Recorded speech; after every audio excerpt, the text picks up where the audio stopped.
Hi, we're concerned about violence in school. No, not external, looking at violence among schoolmates. Yes?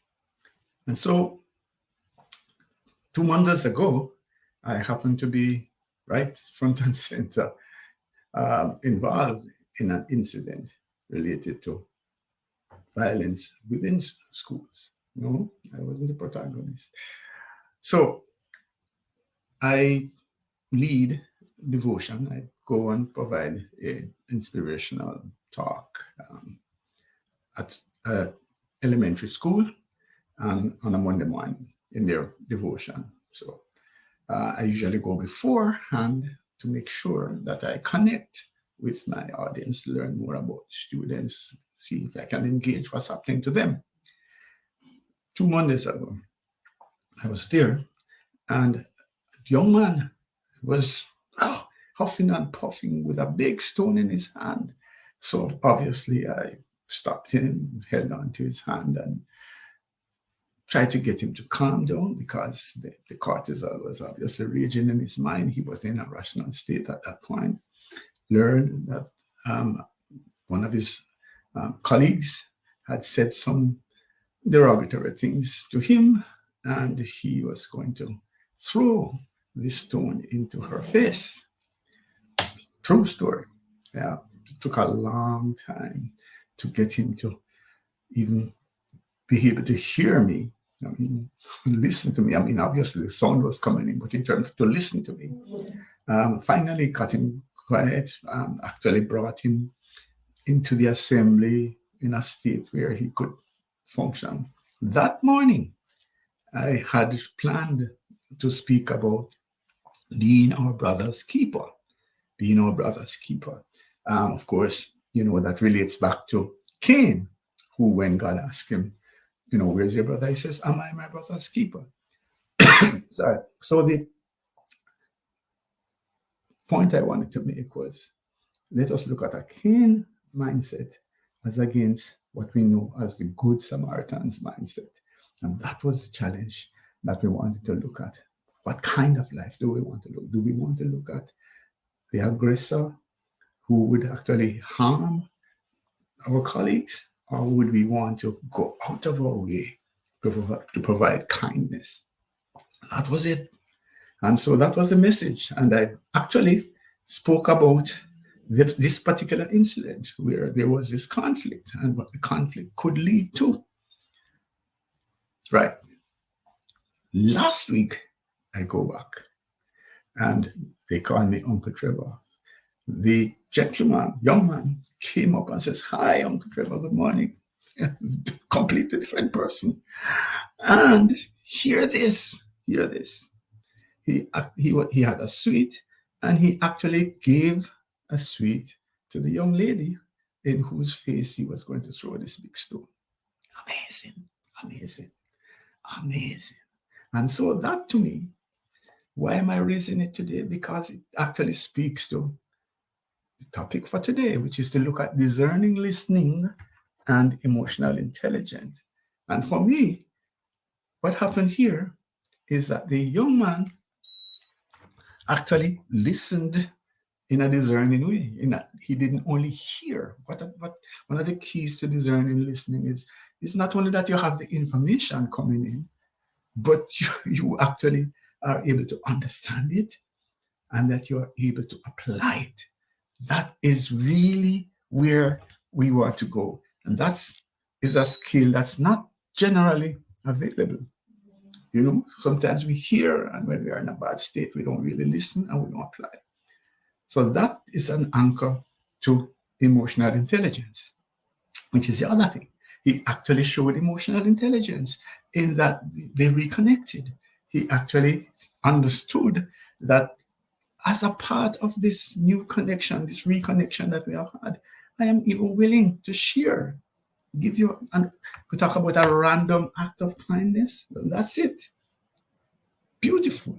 That leads us then into today's discourse. I am Trevor E.S. Smith. I'm with Success with People Academy, and I'll be your host.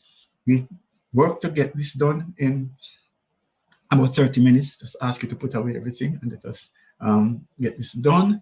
We also save these live casts, as you can see at the top here, on the Extended Disc Solutions YouTube channel. Right? So let's go. So our agenda is to share some context for why we're doing this, and then to look at a little bit more about what we mean by discerning listening, and then to look at these 4 ways in which discerning listening can help us to enhance our emotional intelligence.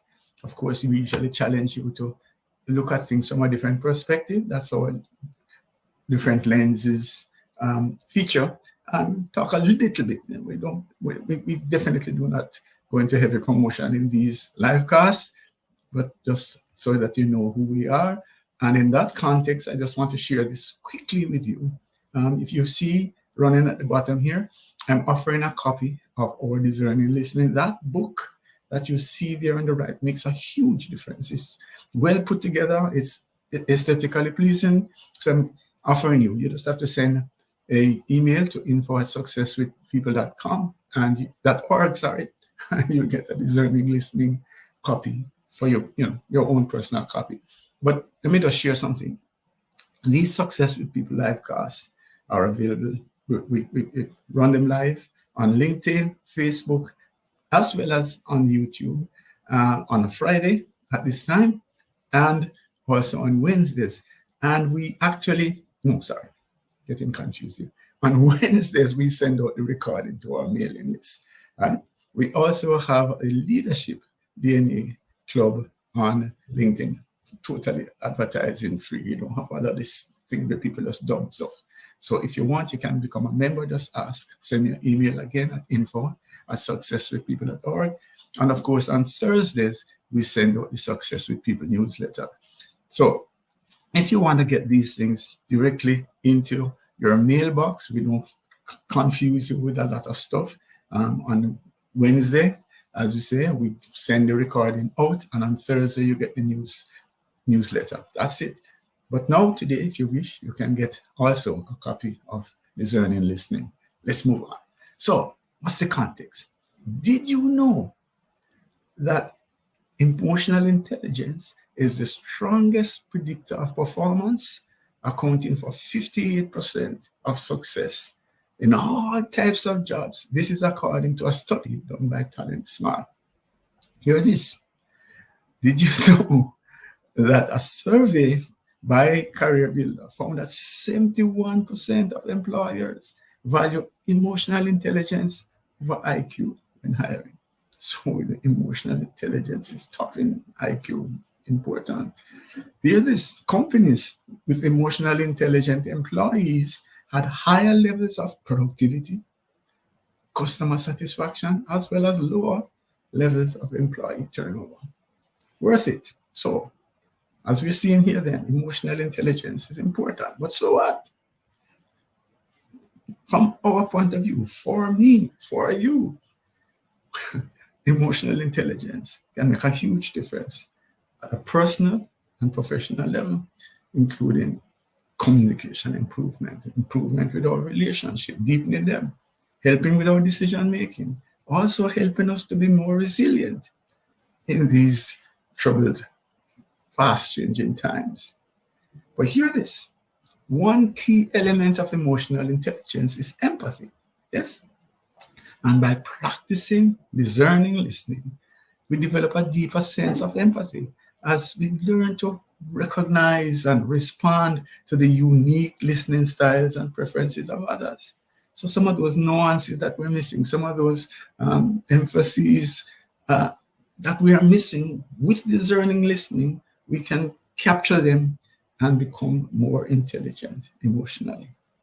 So let's look at how this can happen. The real connection between emotional intelligence, which is the capacity to perceive, to understand, and to regulate our emotions while responding appropriately to others. One, you because emotional intelligence is built upon a host of competencies.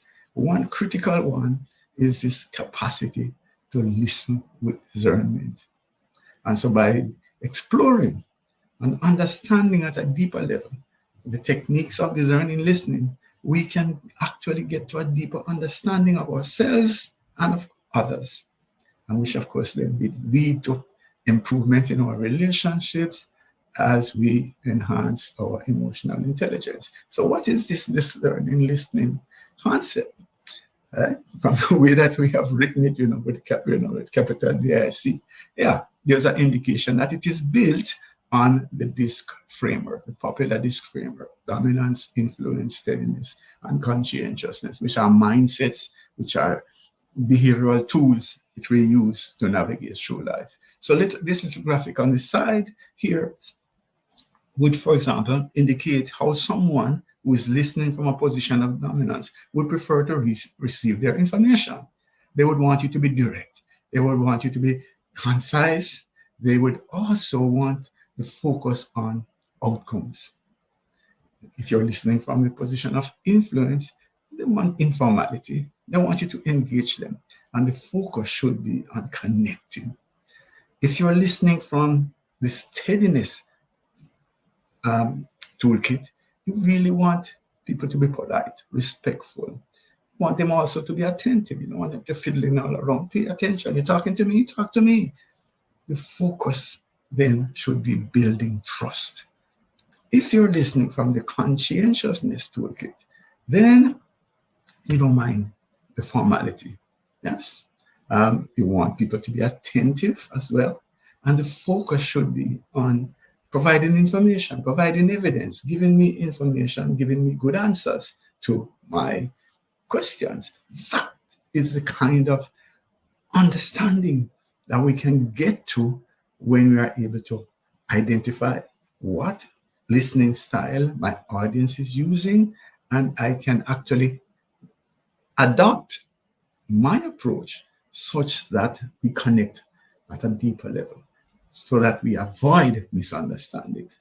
Because each mindset, as you can see here, is different. Each approach, each listening style is different. And what we need to do then is to be able to get to a place where we can readily identify what listening style is being used and how I can communicate better with this individual.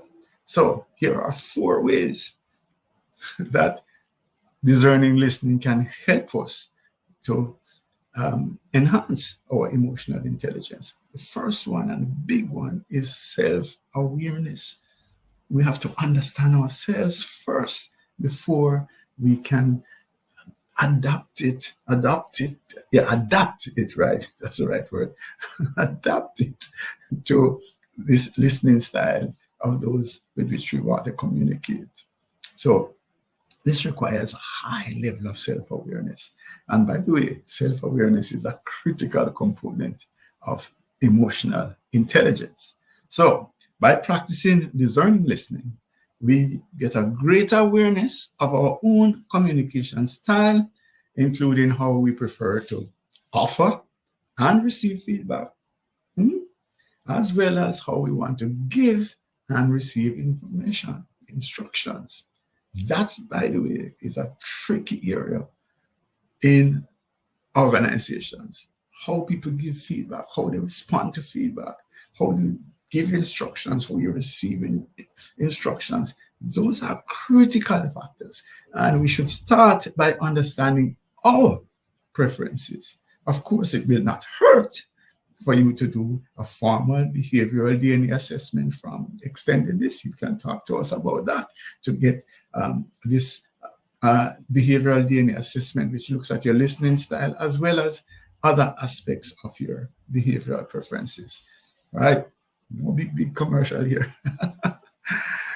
Empathy is another critical area of emotional intelligence.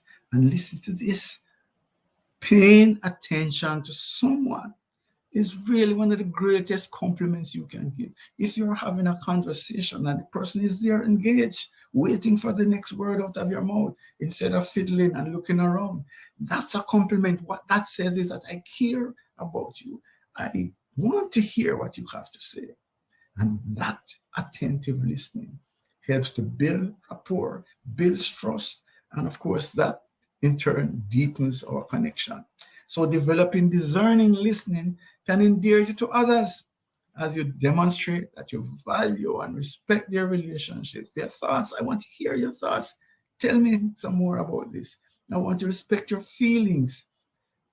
That's part of discerning listening. And so, as we practice empathy through listening with discernment, our emotional intelligence is going to be improved. And of course, this spillover is that it's going to impact our relationships, whether in the business, commercial world, organizations, or at home, or on the play field. The next area is the area of communication. And when we do surveys, climate satisfaction surveys, employee satisfaction surveys, communication is always one of the challenges that we have. When we work with teams, part of the area of dysfunction is communication. So communication is a high impact area for development. It's consistent. You just know that people can always improve communication. So here, I'm going to share in this slide here two important aspects of discerning listening impacting our emotional intelligence. One of them is that having the capacity for discerning listening automatically helps us to be able to articulate our thoughts and feelings more clearly. We're more in touch with what it is that we believe, what it is that we think, how we view others, how we view a particular subject. So as a result of that, we're able to communicate it in a better way. And so that's then is automatically going to help us to avoid misunderstandings and confusion because we're clear about what it is that we're saying and we can send it across in a concise, easy to understand manner. But here the other big part.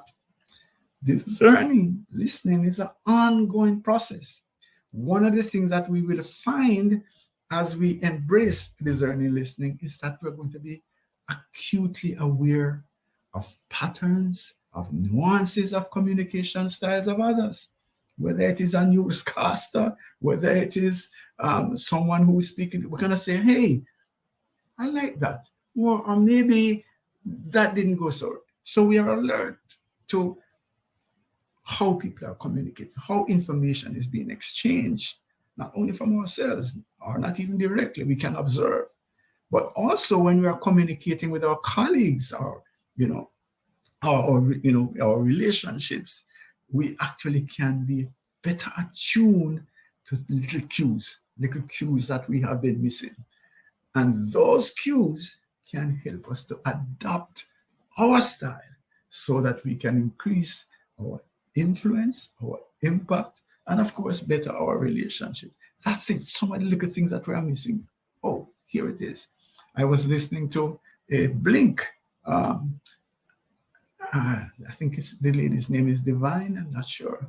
And she was talking about some cues, the shrug of a shoulder, or maybe the, lip locking. She calls it everyone's second language, ESL. So she talks about, the eyes, moving your eyes away. So little nuances like that. So people have gone to some extent to see how we can improve the capacity to pick up cues that we have been missing.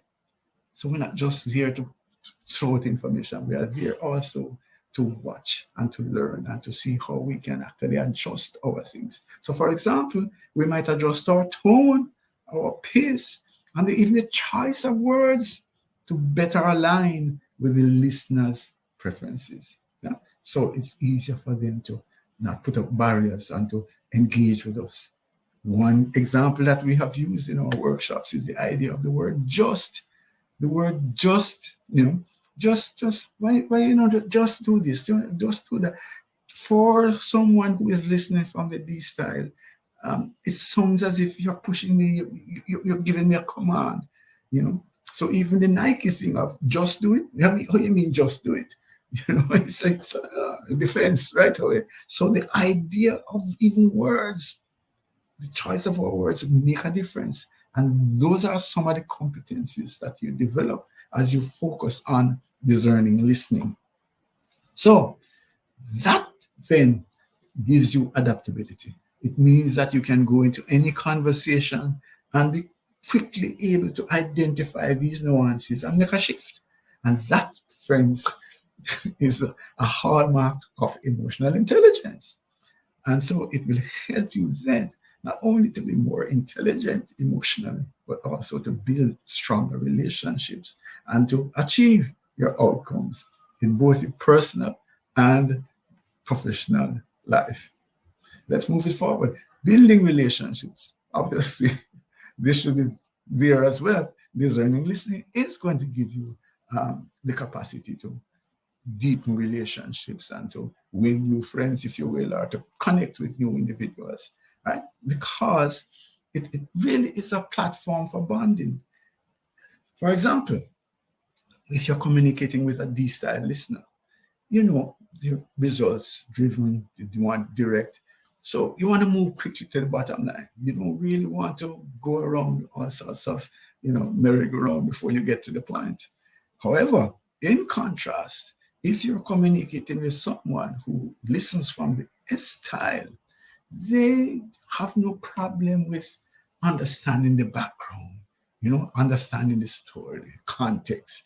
And so you can take your time and, be empathetic and make sure that, you're patient and help wait for them to share their nuanced understanding of the story. There's a difference there automatically. So if we are listening with discernment, we can make a difference in terms of our relationships. And so when we take time to understand and adapt our communication style, we're going to make a difference. We're going to be more intelligent emotionally, and we're going to make win more friends, we're going to have greater impact, greater influence. All right. So pulling it together, basically what we have been saying is that emotional intelligence, as you can see from the statistics that I shared, is critically important. And by embracing and practicing discerning listening, we can foster better relationships with your colleagues, your clients, your shareholders, your family, and be more productive and achieve more. And so what it is at its core, it's a tool for building relationships and for adapting our style to the communication style of others. So if you look at the point number 3 here, you can develop a sense of self-awareness, empathy, communication skills, and of course your relationship building skills, which are all key essential components of emotional intelligence. So I'm saying to you, if you want to avoid the feeling of being misunderstood or not heard appropriately during important conversations, I would suggest that you take action to develop your discerning listening skills. Here's a free chance you can start right away. Just request your copy. No holds, no holds barred. Just send us an email to info@successwithpeople.org and get your copy, your personal copy of the publication. Let me just again, we like in the Success with People livecast to invite a shift in the mindset. So I want to challenge you. What would it take for you to take seriously this whole idea of developing your emotional intelligence? Of course, at your stage, you're all right, but you can always make some room for improvement. But just what would it take for you to look at that again to see how you can improve your emotional intelligence, given the impact, given the impact skill? What is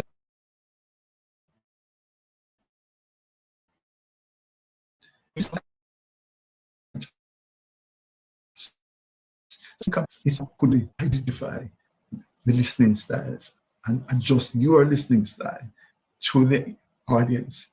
How much of a difference would it make in terms of your personal and professional life? And what if you were to make this commitment then to make it happen? Those are my challenges. So who are we and why? Just quickly, just share that basically we're part of the InfoServe group, and the Success with People Academy is the lead thrust in terms of human capacity development. And so we help organizations, we help teams and their organizations to effectively enhance performance, productivity, harmony within the team. So we develop engaged, high-performing teams using our unique approach to emotional intelligence. So we use the DISCerning model. We have the DISCerning model of communication, the DISCerning model of listening, which you have been looking at here. We look at the DISCerning model of leadership. So negotiation. So we have really spent a lot of time over a couple of decades now working on content using the DISC framework. So we have a whole palette of important, easy to use solutions that build on the DISC framework, which are popular. We have a lot of people who have done this DISC assessments and they're not sure what to do with it. So we have courses and all sorts of support materials. We also help organizations to hire the right staff, but we're also driven by technology. And so we have this Spike multifaceted technology solution that deals with performance management, governance, compliance. It has a competency framework within it, which would help you to develop an e-competency framework. It tracks performance and it has a learning management system built in. So that's basically where we want to go. As we have said, we like to get out of here in less than 30 minutes. So the next time you see a Success with People live class, you know that it's just 30 minutes of intense emotion, information that's coming at you. We have a chat possibility. You can speak to me, but if you wanted to ask a question, you could actually type in the chat and I will take a look at it in a minute. All right. So back to the offer. As you can see, request your copy of DISCerning Listening. We really invested a lot of time and effort in a graphically pleasing presentation that goes to the heart of understanding DISCerning Listening.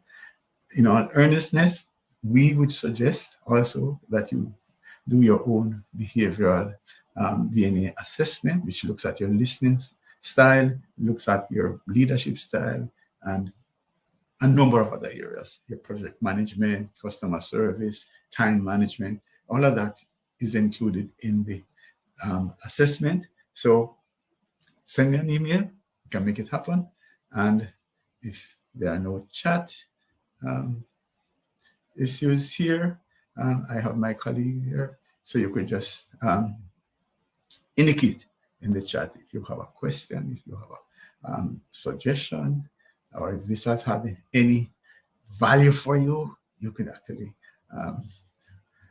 send me the chat and we can address it. If not, sometimes I go over a couple of minutes. This time I'm doing very well, so I'm going to actually flip the switch, the script, and be out actually under the 30 minutes. Thank you for your time.